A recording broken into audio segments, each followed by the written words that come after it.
Breaching COVID guidance, not a sackable offence. Matt Hancock says sorry, but keeps his job. After allegations the Health Secretary had an affair with an aide, the Prime Minister accepts Mr Hancock's apology. Ministers too are standing by him. The Prime Minister has every confidence in the Secretary of State. But it makes a mockery of all the sacrifices that other people have made, doesn't it? Well, as I say, he said everything he needs to say on the matter. Also tonight, 159 people still missing after an apartment block collapses in Miami. A pregnant British woman is thought to be among them.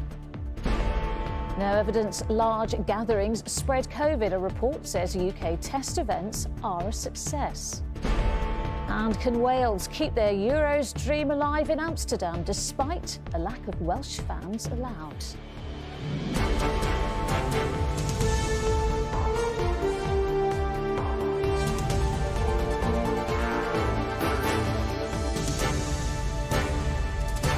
This is the ITV Evening News with Lucrezia Millarini. Good evening. The Health Secretary, Matt Hancock, is clinging on to his job tonight after admitting breaching social distancing rules by kissing an aide he's alleged to have had an affair with. Boris Johnson and senior ministers firmly supported him today, insisting the matter is closed, as the Health Secretary has apologised. But they wouldn't explain why it was OK for Mr Hancock to ignore his own COVID rules. Here's our political correspondent Libby Vina on the growing calls for him to go. They were colleagues, the Health Secretary having hired Gina Colodangelo, seen here in the red dress, as a press aide. But their relationship, it's emerged, wasn't just about work. This photo in the Sun newspaper shows the two embracing in his office in a way that appears to directly contradict the rules he's been spelling out during the pandemic. Hands, face, space, hands, face, space, hands, face, space, and fresh air. But he's not quitting, and ministers are tonight standing by him. But how can Matt Hancock stay on when he's broken the rules? Well, the Secretary of State has apologised and has said everything he needs to say on this, and the Prime Minister has every confidence in the Secretary of State. But it makes a mockery of all the sacrifices that other people have made, doesn't it? Well, as I say, he said everything he needs to say on the matter, and I think that important thing that's happened is that he's apologised. It's worth remembering that this is a personal matter. The Prime Minister has every confidence in the Secretary of State, and I think he has said everything he needs to say on this, and he's apologised for it. The CCTV images published in The Sun were reportedly taken on May the 6th. In England then, people were only permitted to meet outdoors unless they lived together or were in a support bubble.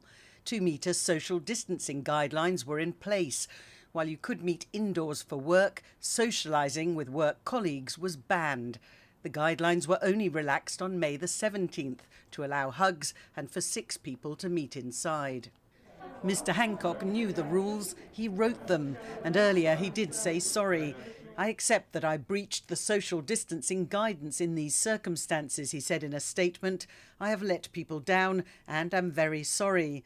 I remain focused on working to get the country out of this pandemic and would be grateful for privacy for my family on this personal matter.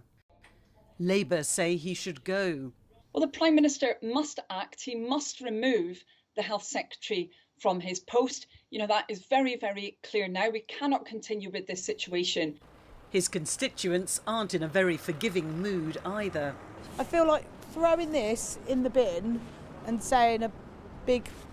because, you know, he's spent all this time telling us, like, you know, don't do this, don't do that. No one's going to listen to him now. If we all broke rules and said sorry, that wouldn't be it. We'd be fined and police and whatnot. Tonight, Mr Hancock is clinging on and his colleague continues to sit on an NHS board. Whether that's the end of the matter remains to be seen. Well, Matt Hancock is known as a lockdown hawk. That is, he has been in favour of keeping rules in place for as long as possible. To now learn that he's been a bit of a lockdown lovebird as well, I think is extremely difficult for him. You heard that woman in my report saying that no one will listen to him now. If you're the Health Secretary in the middle of a pandemic, that's a problem. All right, Libby in Westminster, thank you. To the United States now, where 159 people are still missing after a 12-storey building collapsed in Miami. So far, authorities have confirmed 4 people have died. Among those still unaccounted for is a British woman who is pregnant. A young boy was pulled from the rubble by rescuers in a rare moment of encouragement. From the scene, our US correspondent Emma Murphy has the latest. Where does hope lie beneath the debris of broken homes? Maybe in tiny air pockets for some, but looking at this, even the most hopeful would have to accept how remote that chance is. A couple of days ago, this is where lives were lived. Now it's where they were lost. Officially, this is an operation to rescue the living. In reality, it is to recover the dead. The silence tells its own story. They have the most sophisticated equipment, but there is little indication of life beneath. Our unaccounted for number has gone up to 159. In addition, we can tragically report the death count is now 4. It was 2 in the morning when the building collapsed. At that point, most people would have been asleep, unaware of what was happening. In the hours after, some were pulled out alive. A glimmer of hope in the midst of such tragedy. But the sense of desperation builds by the hour here at the family centre, DNA tests being done in grim expectation of what lies ahead. The way my uncle's apartment is, I see his furniture. I see his porch furniture there. Mike Silber is missing his uncle, 2 cousins and a number of friends. It's an absolute catastrophe, and there are thousands of lives affected by this. This is a war zone. This is not a building collapse. If you go close enough and you see what I'm able to see, and if I share my videos with you, this looks like a bomb dropped on top of the building. Beneath the ground, they're working through a car park to gain access. Above, they're working through the rubble in any way they can. Surrounded all the time by the reminders of the lives of those for whom they search. The challenges those rescue workers are facing are immense. They're having real problems with the weather because the rain and high winds keep sweeping in. And then in different parts of the wreckage, fires are breaking out, so they have to move out of the way so that they can be tackled. They've got sonar testing just how robust the structure is when they go near anything. But they've also got dogs looking underneath the wreckage in the hope of trying to find people. It has all the hallmarks of being a very long, slow, difficult job. Emma in Miami, thank you. The Justice Secretary is challenging the Parole Board's controversial decision to release double child killer Colin Pitchfork. He was jailed for life after strangling 15-year-olds Dawn Ashworth and Linda Mann in the 1980s. Earlier this week, the Parole Board said he was now suitable for release after 33 years in prison.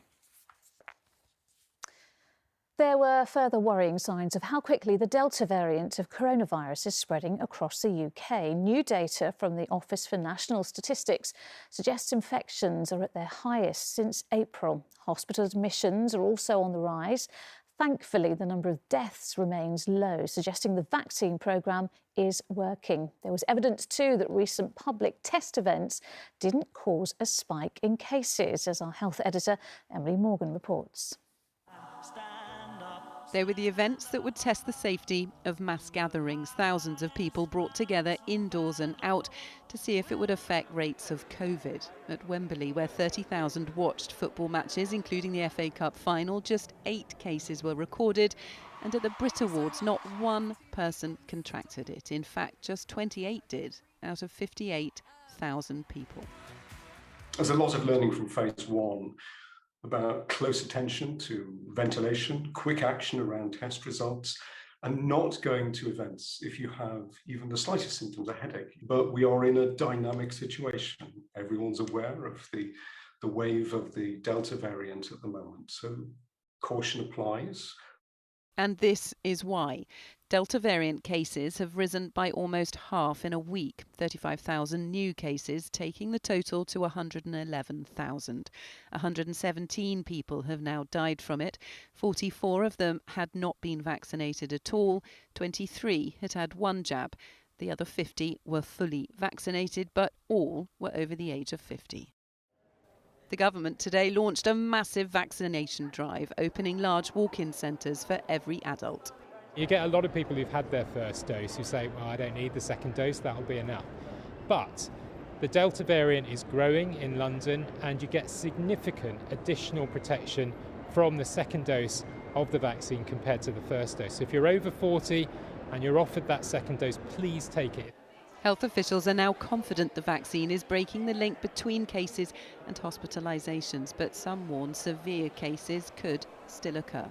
This is not something we should underestimate, and we need to plan for. And the disruption to the health service, even with what we think is modest numbers of cases compared to the earlier waves, will still be debilitating. There is no doubt these pilot events give us hope for the future, but with the Delta variant still spreading, there's no certainty over what it will look like. Emily Morgan, ITV News.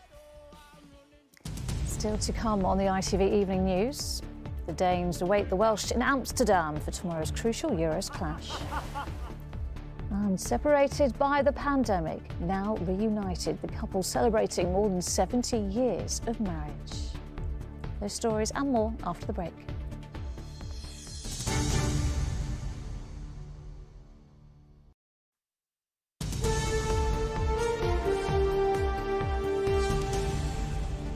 Welcome back. The prices of some foreign holidays have shot up after the government announced changes to travel guidance. Malta and the Balearic Islands are among the destinations put on the green list, which means travellers don't have to quarantine on their return to the UK. And the constant changes are playing havoc with people's hopes of seeing family again, as Geraint Vincent reports. There is a new routine in the holiday season. Every 3 weeks, we hear which destinations we can travel to and won't be required to quarantine on our return. This week, Mallorca is one of them, but Turkey still isn't. And that means the Massey family's separation from their loved ones, they haven't seen them for 2 years now, continues. Over time, you miss them more and more, but then when you don't actually know when you're going to see them, that kind of adds to the pain and the uncertainty that, that other people in our situation are feeling as well. Just to be able to see my mum. Well, I can hope that she's staying healthy, which is good, and we all keep ourselves healthy. I mean, that's the main thing.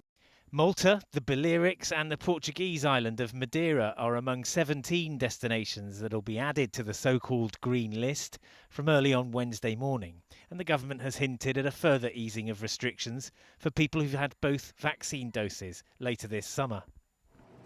Tour operators reported an immediate surge in bookings for holidays in the quarantine-free destinations.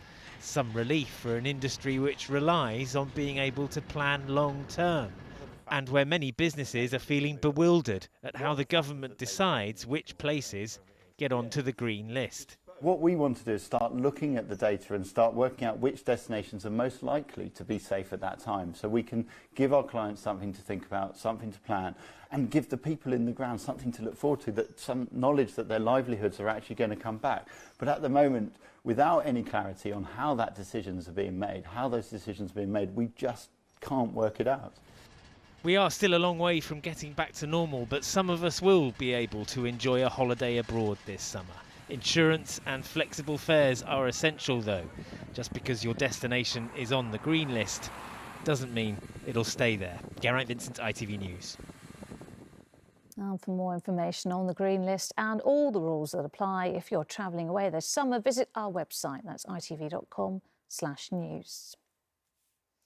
Doctors have advised parents to avoid taking their children to A&E with mild fevers after hospitals reported a surge in young people being seen. Some hospitals have described it as winter in June, as mild viruses circulating amongst children put pressure on A&Es.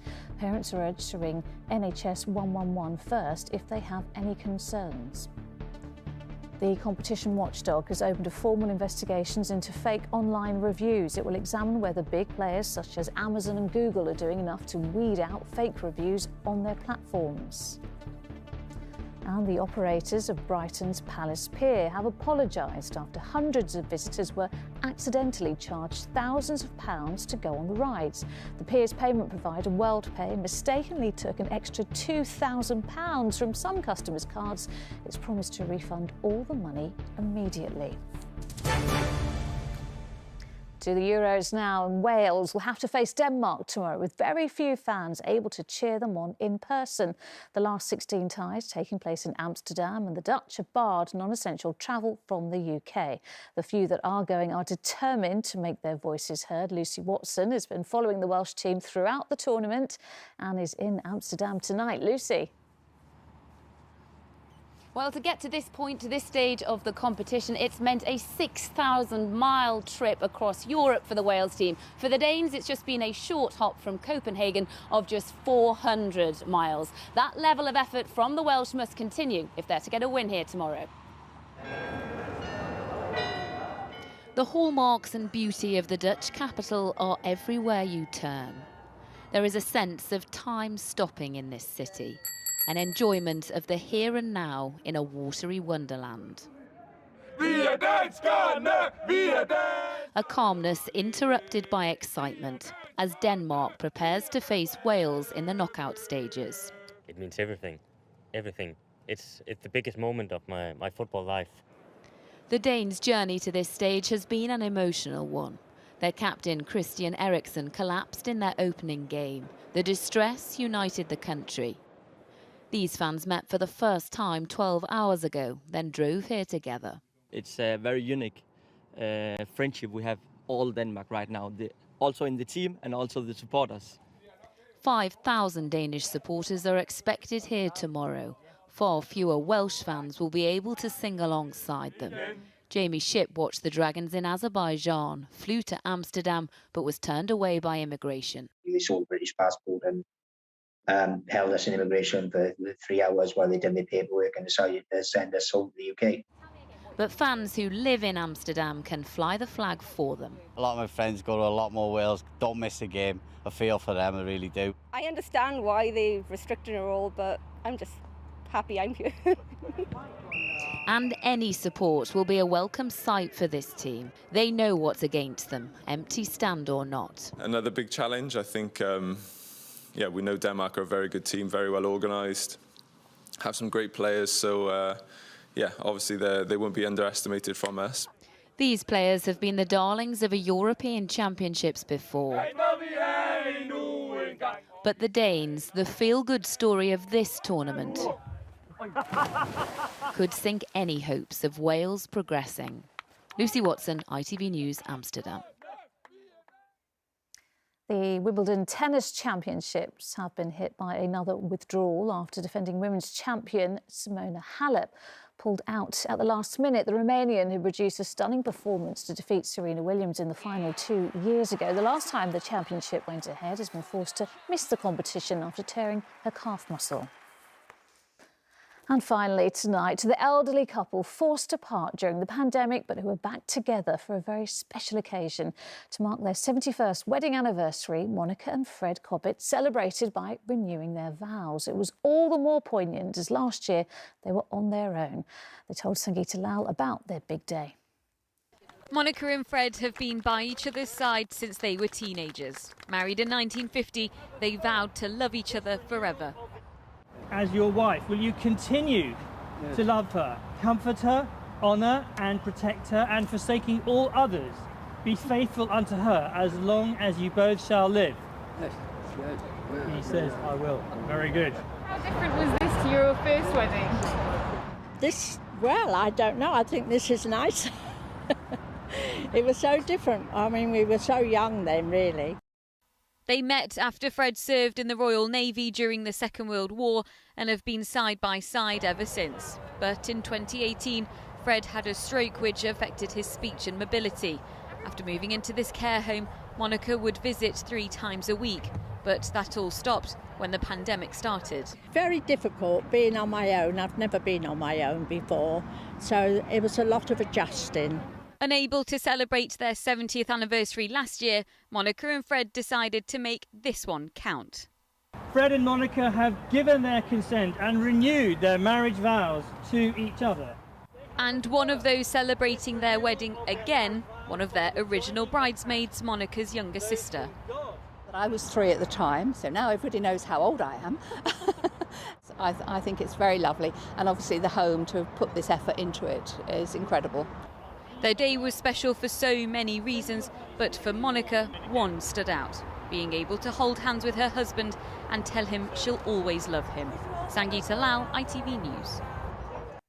And that is it. Tom is here at the later time for 10:20. For me and the team, bye-bye.